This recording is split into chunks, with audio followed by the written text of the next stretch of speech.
cette tête de Kevin Martin qui n'est pas tout à fait contrôlée avec cette frappe encore une fois. Il est décidément intenable et l'ouverture du score dans la foulée. Elle est signée Romain Montiel. Penza, ouais, il a, ouais, superbe. Ce ballon donné, c'est dedans. L'égalisation pour les Palois. Elle est signée Jonathan Rivas-Marouani pour forcer la décision. Soubervis sortant, la tête et c'est dedans. Le deuxième but, il y est signé Laurent Héloïse et Chambly qui reprend les commandes. Grillon et le bon. Backplay, bon centre de Martin, puissant, second poteau et l'égalisation et le doublé signé Jonathan Rivas-Marouani. Ce match est en train de virer à la folie. Qui passe à côté du ballon et Buraillon qui tente encore la frappe contrée par Adjouma. Et les Concarneaux qui vont aller presser, notamment avec Donisa qui va presser Carboriou. Il va le tacler et Donisa le poteau face au but 8. Donisa le poteau face au but 8. Deuxième chance peut-être. Et but. Cette fois l'ouverture du score en deux temps. On s'est fait très peur du côté breton, mais Donisa vient ouvrir le score pour Concarneaux face à Créteil. On était un petit peu comme tous les spectateurs, peut-être téléspectateurs également, restés un petit peu sur notre faim parce qu'on avait... Attention à Sacha Pecci dans la surface, le centre vers Yoann Rivière au deuxième finalement, l'égalisation d'Oumar Pouille pour Créteil, un but partout. Dans cette rencontre, c'est Oumar Pouille qui vient inscrire à nouveau un but à Guy Piriou, lui qui avait déjà marqué ici même la saison passée avec Dias. Dias qui va tenter sa chance et la claquette de Théo Guivarch. Ensuite il y a qui vient. Quelle parade! Le match de première minute. C'est pour le Bochet. Ouais, c'est bien pour Bertrand, bien tiré. Oh, Premier but d'entrée pour l'équipe soltaise sur ce coup franc de Bertrand, coupé au premier poteau par Payot. Pour Besnard là-bas qui va chercher à le récupérer. Un nouveau centre de Hikeng. Elle est bonne ce balle. La volée sur la barre transversale. Cette volée pour les latéraux qui montent aussi très vite et viennent apporter du soutien aux attaquants. Et encore un bon ballon pour cette équipe. Attention, il n'est pas hors jeu. Travelsi n'est pas hors jeu. Il faut qu'il révèle à Tassis. Travelsi il est passé tout seul pour le deuxième but de l'équipe soltaise. Le deuxième but inscrit par Saïd Trabelsi. De suite devant, donc on préfère changer de côté. Encore Besnard qui a 6 secondes. Il est bonne la frappe de Besnard, magnifique. Et encore la barre transversale. Ballon pour, il y a un bon milieu de terrain encore avec Keita, encore Grel, et encore un ballon pour Sarr. À force, il va le mettre, troisième but Sarr. À force, il va le mettre ce troisième but. À force que les Biterrois perdent ces ballons au milieu de terrain. Pour l'équipe biterroise qui a quand même frappé 2 fois les poteaux et 2 fois la barre transversale surtout. Mais oui, il est là, bon, ça il n'y a pas faute sur lui. C'est Robillard qui marque. Robillard intérieur du pied gauche, il est bien. Très bon ballon de Robillard. Joli but, très bon jeu, un but opportuniste.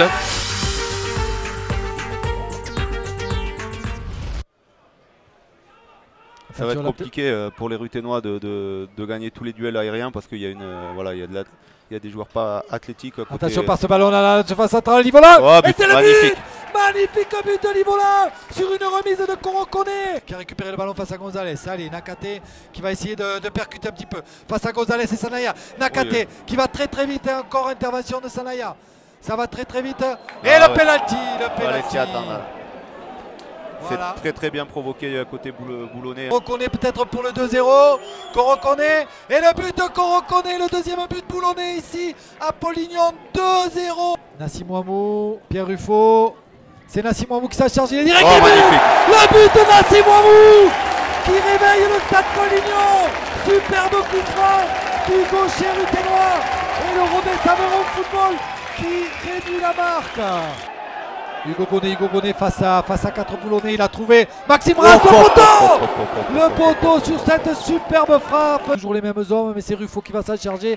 Le corner de Ruffo, second poteau, le but. Et le but pour le Rodez Aveyron Football. L'égalisation sur ce corner de Pierre Ruffo.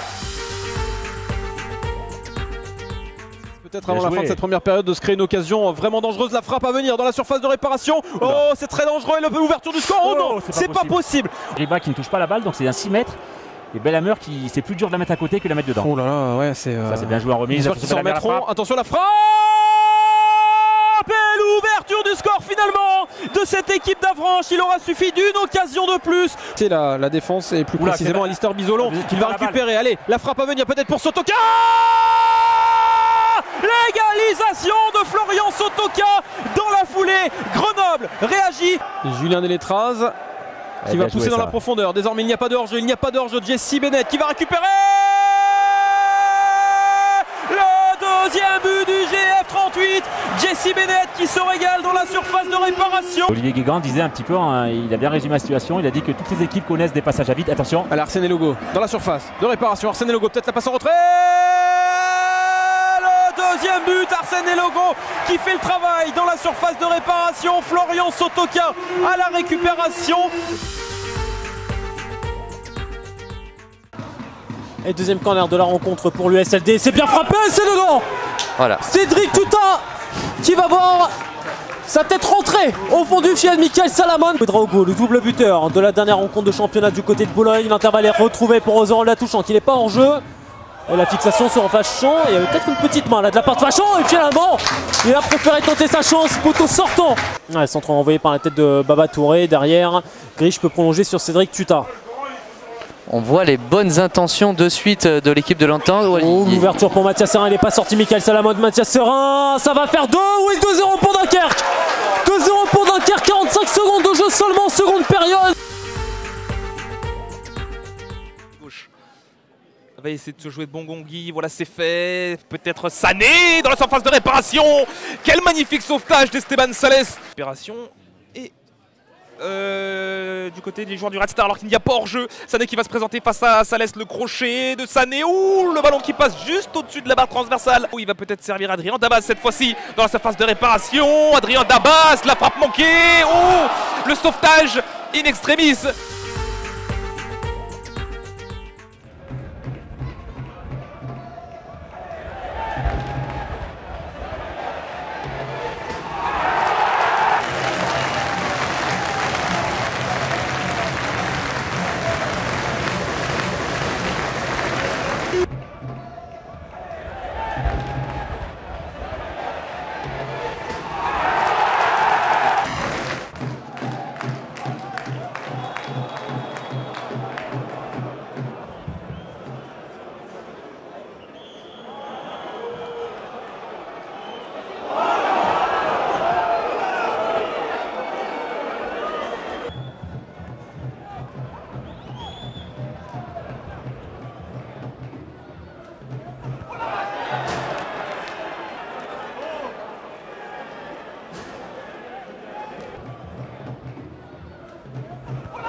Bravo Tango